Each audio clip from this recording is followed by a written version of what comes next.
Assalamualaikum warahmatullahi wabarakatuh. Balik lagi di video learning journal aku yang ke-12 kalau nggak salah ya.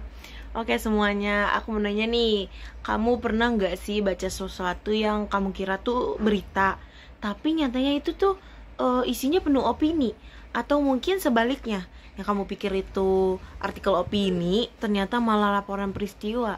Nah, di video ini kita bakal bahas cara mudah membedakan dua jenis tulisan paling populer di media massa, yaitu berita dan artikel dari struktur anatominya gitu ya. Jangan sampai kamu salah nangkep isi bacaan cuma gara-gara gak tahu strukturnya, oke? Nah, di zaman yang serba digital ini, kita tuh disuguhi banyak banget informasi. Sayangnya nggak semua informasi itu disajikan dengan jelas ya. Kadang artikel disusun kayak berita, kadang juga berita ditulis seolah-olah itu artikel opini. Menurut hasil survei yang dilakuin teman-teman kelas aku nih ya, kira-kira itu sekitar ada 70% mahasiswa yang mengaku sering bingung membedakan antara berita dan artikel loh. Padahal pemahaman ini tuh penting banget supaya kita bisa jadi pembaca yang kritis dan gak gampang kemakan hoax atau framing opini. Oke, kita flashback lagi ya dengan pembahasan apa itu artikel dan berita. Kayak pembahasan paling awal-awal gak sih tuh? Ya, cuma mau aku ingatkan lagi ya, berita itu adalah laporan faktual tentang kejadian aktual yang ditulis secara objektif. Ciri khasnya nih, berita itu biasanya pakai struktur piramida terbalik. Artinya berita informasi yang paling penting itu ditaruhnya di awal. Contohnya mungkin kayak berita bencana alam, pengumuman pemerintah, atau mungkin kecelakaan lalu lintas. Nah, berita ini wajib banget memuat unsur 5W1H. Ingat ya, 5W1H itu apa? Ada what, who, where, why, when, dan how. Nah, kalau artikel itu beda ya. Artikel itu adalah tulisan non-fiksi yang bisa memuat opini atau analisis si penulis. Tujuannya bukan cuma buat memberikan informasi, tapi juga meyakinkan atau mengajak pembaca untuk berpikir lebih dalam. Artikel ini bisa dibuka dengan narasi, kutipan, ataupun pertanyaan retoris ya. Penulisannya bebas menyampaikan. Kok penulisannya? Maksudnya penulisnya. Penulisnya itu bebas untuk menyampaikan sudut pandangnya gitu. Asal kita tetap pakai data dan logika yang jelas. Makanya artikel ini lebih subjektif.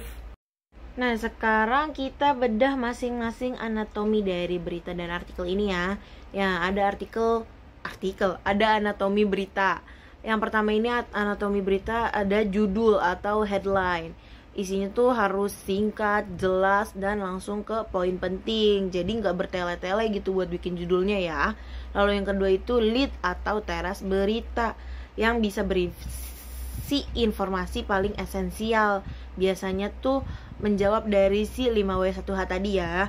Terus yang ketiga itu ada body atau isi beritanya, yang menyajikan detail tambahan seperti kutipan, kronologi, ataupun data.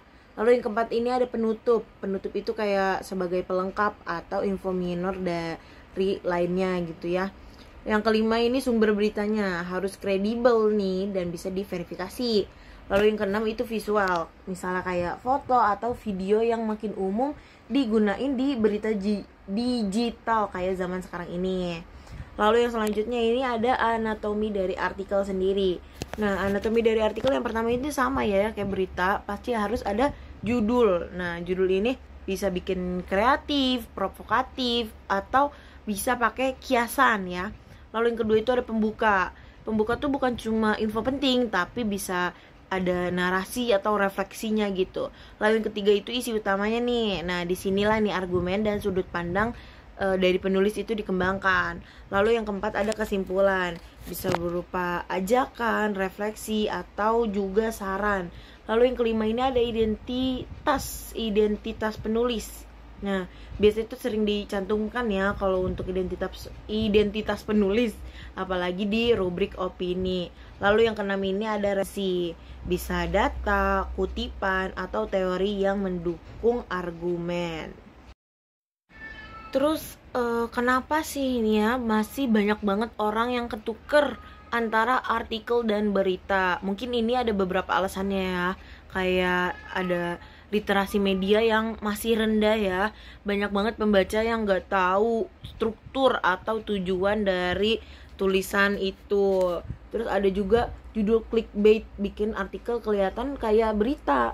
Terus juga framing media nih, opini tuh dibungkus kayak fakta gitu, padahal kan itu opini, tapi dibungkus layaknya fakta kayak berita kayak gitu.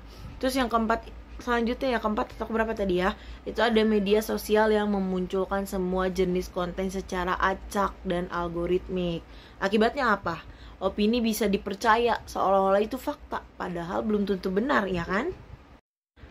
Nah, media digital ini dapat mempercepat kaburnya batas antara berita dan artikel. Sekarang kan semua orang bisa nulis dan menyebarkan informasi gitu ya.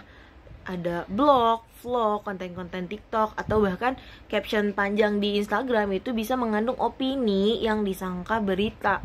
Belum lagi adanya citizen journalism, algoritma media sosial, dan minimnya penyaringan konten. Maka dari itu penting banget ya buat kita semua nih sebagai pembaca untuk ngerti mana tulisan yang ngasih info gitu, dan mana yang mengarahkan opini. Jadi kita harus paham ya antara perbedaan artikel dan berita.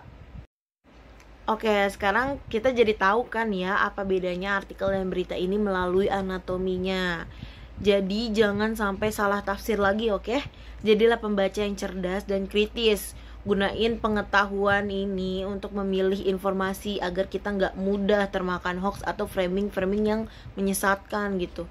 Kalau misalnya kalian ngerasa video ini bermanfaat, jangan lupa yuk langsung cus bagiin ke teman-teman kalian. Dan coba deh tulis di kolom komentar kalian nih ya. Kayak setelah nonton ini aku jadi lebih paham nih bedain berita dan artikel kayak gimana gitu. Sampai jumpa di video learning journal selanjutnya. Bye bye.